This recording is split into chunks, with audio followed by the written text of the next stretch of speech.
Hello everyone. इस video में बात करेंगे 13 एंड 45 में विजन के न्यूज़ टुडे में आए कुछ इंपॉर्टेंट आर्टिकल्स के बारे में। पहला आर्टिकल्स है smile scheme. Smile scheme launch की गई है ministry of social justice and empowerment के द्वारा। ये एक सेंटर सेक्टर स्कीम है और जो इसका मेन फोकस रहेगा वो ट्रांसजेंडर एंड बेगर्स पर होगा और उनके वेलफेयर एंड रिहेबिलिटेशन प्रोग्राम के लिए। जो इसके पीरियड है वो है 21 to 22 से लेके 25 to 26।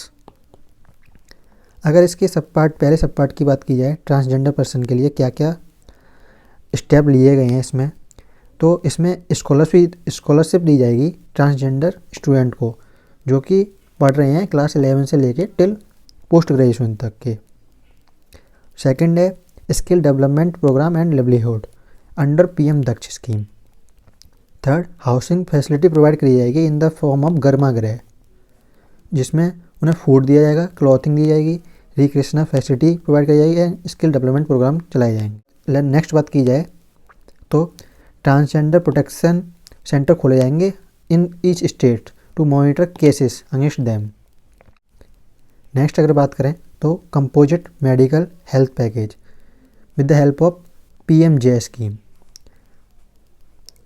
और अगर नेक्स्ट बात करें तो ई सर्विस नेशनल पोर्टल खोला जाएगा, उनकी हेल्पलाइन नंबर होंगे, advertisement and to aware people. अगर आप बात करें बेगर्स के लिए तो उनका focus on survey, identification, mobilisation and shelter provide किया जाएगा उन्हें। साथ साथ skill development programme and vocational training दी जाएगी जिससे वो सस्टेन कर पाएँ, एक डिग्निफाइड लाइफ जी पाएँ आगे। पायलट प्रोजेक्ट इनिशिएट किए जा रहे हैं to comprehensive rehabilitation in major cities जैसे कि दिल्ली, बेंगलोर, चेन्नई एंड हैदराबाद। नेक्स्ट अगर बात करें तो CSR से रिलेटेड है। CSR होता क्या है? ये एक कॉरपोरेट सोशल रिस्पॉन्सिबिलिटी है, एक तरह से टैक्स है जो कि बिजनेस फर्म पे लगाया जाता है to integrate social and environmental concern. जैसे कि जो कंपनियां हैं जिनकी नेट वर्थ है वो 500 करोड़ या उससे ज़्यादा है और जो टर्नओवर 1000 करोड़ या उससे ज़्यादा है, या नेट प्रॉफिट है वो 5 करोड़ या उससे ज़्यादा है। अब इनमें डिफरेंस क्या है? नेट वर्थ होता है कंपनी के टोटल असेट्स कितना क्या, और टर्नओवर की बात करें तो किसी कंपनी ने कितना टोटल सेल किया है, इसमें हम एक्सपेंडिचर को माइनस नहीं करते। और अगर टोटल सेल में से एक्सपेंडिचर को माइनस कर दें तो वो आता है टोटल नेट प्रॉफिट निकल के। तो ये फिगर हैं, ये याद रखने हैं। तो जिसका भी ये इतना लास्ट 3 ईयर में होगा उसको 2% of their average net profit का CSR एक्टिविटी में स्पेंड करना होगा। पर ऐसा देखा गया है जो CSR एक्टिविटी में ये ह्यूज रिडक्शन देखने को मिला है इन द ईयर ऑफ 2021, 64% का। तो MCA ministry of corporate affairs ने एक डेटा एनालिटिक चार्ट मांगा है टू इम्प्रूव पॉलिसी। अगर कंट्रीब्यूशन की बात करें कि कहाँ कहाँ कंपनियां कंट्रीब्यूट कर सकती हैं तो उसमें स्वच्छ भारत कोष में, क्लीन गंगा फंड में, PMNRF में या PM केयर में कंट्रीब्यूट किया जा सकता है। और जो भी नॉन कंप्लायंस फॉलो करेंगी नहीं इसको, उनको नोटिफाई किया जाएगा as a civil wrong. Next अगर बात करें आर्टिकल रिलेटेड है इंडियन जस्टिस रिपोर्ट आई है जिसमें कहा गया है 75% जो इंडियन प्रिजन की पॉपुलेशन है वो अंडर ट्रायल से भरी हुई है। मतलब कि जो कन्विक्टेड नहीं है, कोर्ट के द्वारा कन्विक्ट नहीं किए गए हैं, वो 75% पॉपुलेशन प्रिजन की ऑक्यूपाई कर रहे हैं। जिससे क्या हुआ है, 2.6 लाख नंबर ऑफ ट्रायल्स में जिनको बेल नहीं दी गई है, इतने लाख पीपल हैं, 2.6 लाख जिनको 2020 में बेल नहीं मिली है 2019 के कंपैरिजन में।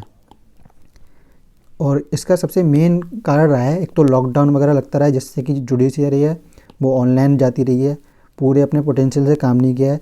तो जो अंडर ट्रायल्स हैं, उन अंडर ट्रायल्स प्रिजनर हैं, उनको असेस जुडिशियरी से असेस मिला ही नहीं है। और पहले से ही जो क्राउडिंग जो पॉपुलेशन है जजेस की वो काफ़ी कम है। और भी रीज़न है कि नंबर ऑफ अंडर ट्रायल्स बढ़ रहे हैं, जैसे कि delayed investigation, shortage of public prosecutors और under trials being poor and illiterate. तो अभी तक गवर्नमेंट ने क्या क्या मेजर लिए हुए हैं। फास्ट ट्रैक कोर्ट बनाए गए हैं, ई प्रिजन प्रोजेक्ट है जिसमें एफिशिएंस मैनेजमेंट ऑफ प्रिजन की बात की गई है। मॉडल प्रिजन मैनुअल 2016 जो कि इन्फॉर्मेशन देता है legal service available to prison inmates. Faster scheme supreme court ने दी है, जिसमें कहा गया था कि पहले क्या होता है, कभी कभी किसी केस में देखा है कि कोई फैसला आया कि सुप्रीम कोर्ट ने किसी को बेल दे दी, पर वो कॉपी उसको जेल अथॉरिटी को ले जाके दिखानी होती है। वो ऑनलाइन किसी का मानते नहीं है, रिटन में चाहिए होता है। तो और 5 बजे के बाद बेल दी नहीं जाती है, तो अगर ये टाइम पे नहीं आते तो वो नेक्स्ट दिन पोस्टपोन होता है। तो सुप्रीम कोर्ट ने इसको ही ख़त्म किया है कि इलेक्ट्रॉनिक वे में अगर पहुंचा दी जाए वो कॉपी भी मान्य हो। तो फास्टर स्कीम लेके आए हैं सुप्रीम कोर्ट। नालसा के थ्रू फ्री लीगल सर्विस दी जाती है जो कि इकोनॉमिकली बैकवर्ड हैं, जो किसी एडवोकेट वगैरह का खर्चा नहीं उठा सकते उनके लिए। जो नालसा एक्ट था वो लीगल सर्विस अथॉरिटी एक्ट इससे बना हुआ है, वो जो कि 1987 में पास हुआ था। नेक्स्ट अगर बात करें पार्लियामेंट्री स्टैंडिंग कमेटी, उसकी एक रिपोर्ट आई है उस पुलिस रिफॉर्म एंड मॉडर्नाइजेशन के ऊपर। तो उसमें की हाईलाइट है कि 15 साल के बाद भी मॉडल पुलिस एक्ट 2006 में कुछ ही स्टेट हैं जिन्होंने 17 स्टेट हैं जिन्होंने एक्ट को अमेंड किया है मॉडर्नाइजेशन करने के लिए। और कुछ स्टेट जैसे कि पंजाब, राजस्थान, गोवा, असम तो ऐसे हैं जहाँ पर कोई भी साइबर सेल ही नहीं है, जबकि साइबर क्राइम अभी बहुत ज़्यादा इंक्रीज हुए हैं ड्यूरिंग कोरोना पीरियड। कुछ स्टेशन ऐसे हैं जहाँ पे टेलीफोनिक कनेक्टिविटी नहीं है, प्रॉपर वायरलेस कनेक्टिविटी नहीं है, और कुछ की सेंसिटिव एरिया भी हैं जैसे कि अरुणाचल प्रदेश, उड़ीसा, पंजाब। पुलिस पर्सनल की शॉर्टेज है अराउंड 21%, जिससे वो हाई स्ट्रेस में रहते हैं। अगर रिकमेंडेशन की बात की है तो पहली रिकमेंडेशन की गई है इसमें कि separation of investigation from the law and order, यानी कि जो इन्वेस्टिगेशन एजेंसी हैं उनका अलग विंग होना चाहिए और जो लॉ एंड ऑर्डर मैनेज कर रहे हैं उनका अलग विंग होना चाहिए। Setting up cyber cell in all districts. और थर्ड बात की गई है कि 33% वुमेन का रिप्रेजेंटेशन होना चाहिए, जो कि करेंटली अभी केवल 10% है। और at least 1 all women police station होना चाहिए in each district. Training provide करानी चाहिए on artificial intelligence, drone technology, forensic and ballistic science. Information को पब्लिक डोमेन में रखना चाहिए स्टेट के द्वारा, जिससे कि उनके मॉडर्नाइजेशन इफेक्ट प्रोसेस को लोग देखें, या फिर कंपटीशन की कोई अगर स्टेट पीछे है तो एक दूसरे से कंपटीशन करें और आगे निकलें।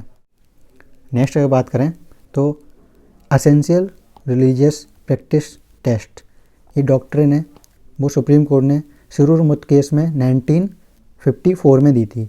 उसमें कहा था only such religious practice which were essential and integral to religion, वो ही प्रोटेक्ट रहेंगी। अब ये कौन सी प्रैक्टिस हैं जो एसेंशियल हैं, वो कोर्ट ने कहा था कि ये कोर्ट डिसाइड करेगा। तो इसका क्रिटिसिज्म भी हुआ था कि जिससे क्या हुआ, जजेस को पावर मिल जाएगी purely decide on religious questions, and person की इंडिविजुअल ऑटोनॉमी ख़त्म हो जाएगी कि उसका रिलीजियस पे। इसके रिलेटेड सुप्रीम कोर्ट ने 2 वर्डिक्ट भी सुनाए थे। 1983 में सुप्रीम कोर्ट ने कहा था कि टांडवा है वो एसेंशियल प्रैक्टिस नहीं है। रिसेंटली अभी सुप्रीम कोर्ट ने सबरीमाला केस में 10 to 50 ईयर के गर्ल्स को एंट्री प्रोवाइड की थी, और इसमें कहा था कि ये एसेंशियल पार्ट नहीं है रिलीजन का।